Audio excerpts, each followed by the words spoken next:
ಮಾಗಡಿ ತಾಲೂಕಿನ ಗಡಿಯಲ್ಲೊಂದು ಚಿಕ್ಕದಾದ ಸುಂದರ ಹಳ್ಳಿ ಇತ್ತು. ಆ ಹಳ್ಳಿಗೆ ಮಲ್ಲಿಗೆಪುರ ಎಂದು ಹೆಸರಿತ್ತು. ಮಲ್ಲಿಗೆಪುರವು ಚಿಕ್ಕದಾಗಿದ್ದರೂ ಬಹಳ ಶಾಂತವಾಗಿತ್ತು. ಹಳ್ಳಿಯ ಜನರು ಒಬ್ಬರನ್ನೊಬ್ಬರು ಪ್ರೀತಿಸುತ್ತಿದ್ದರು ಮತ್ತು ಸಹಾಯ ಮಾಡಿಕೊಳ್ಳುತ್ತಾ ಸಂತೋಷದಿಂದ ಜೀವನ ಸಾಗಿಸುತ್ತಿದ್ದರು. ಬೆಳಿಗ್ಗೆ ಸೂರ್ಯೋದಯವಾದಾಗ ಹಕ್ಕಿಗಳ ಚಿಲಿಪಿಲಿ ಸದ್ದು ಕೇಳಿಸುತ್ತಿತ್ತು. ಹೊಲಗಳು ಹಸಿರಿನಿಂದ ಕಂಗೊಳಿಸುತ್ತಿದ್ದವು ಮತ್ತು ಹಳ್ಳಿಯ ಕೆರೆಯಲ್ಲಿ ತಿಳಿ ನೀರು ಹರಿಯುತ್ತಿತ್ತು. ಈ ಹಳ್ಳಿಯಲ್ಲಿ ಸಿದ್ದಪ್ಪ ಎಂಬ ಒಬ್ಬ ಪ್ರಾಮಾಣಿಕ ರೈತನಿದ್ದನು. ಅವನು ದಿನವಿಡೀ ತನ್ನ ಹೊಲದಲ್ಲಿ ದುಡಿದು ಸಂಜೆ ಮನೆಗೆ ಬಂದು ತನ್ನ ಹೆಂಡತಿ ಮತ್ತು ಮಕ್ಕಳೊಂದಿಗೆ ಸಂತೋಷವಾಗಿರುತ್ತಿದ್ದನು.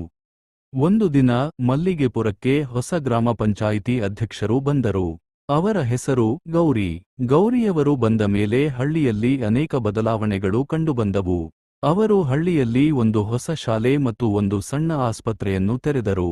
ಇದರಿಂದ ಹಳ್ಳಿಯ ಮಕ್ಕಳಿಗೆಲ್ಲರಿಗೂ ಶಿಕ್ಷಣ ಮತ್ತು ಆರೋಗ್ಯ ಸೇವೆಗಳು ಸುಲಭವಾಗಿ ದೊರೆಯುವಂತಾಯಿತು. ಗೌರಿಯವರು ತಮ್ಮ ಕೆಲಸದಿಂದ ಹಳ್ಳಿಯ ಜನರ ಮನಸ್ಸನ್ನು ಗೆದ್ದರು.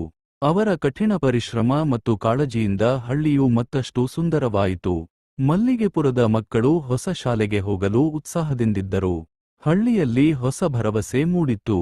ಒಂದು ಸಂಜೆ ಹಳ್ಳಿಯವರೆಲ್ಲರೂ ಸೇರಿ ಒಂದು ದೊಡ್ಡ ಹಬ್ಬವನ್ನು ಆಚರಿಸಿದರು. ಎಲ್ಲರೂ ಒಟ್ಟಾಗಿ ಹಾಡಿದರು, ಕುಣಿದರು ಮತ್ತು ಸಂತೋಷಪಟ್ಟರು. ಮಲ್ಲಿಗೆಪುರ ನಿಜಕ್ಕೂ ಒಂದು ಸುಂದರವಾದ ಹಳ್ಳಿಯಾಗಿತ್ತು.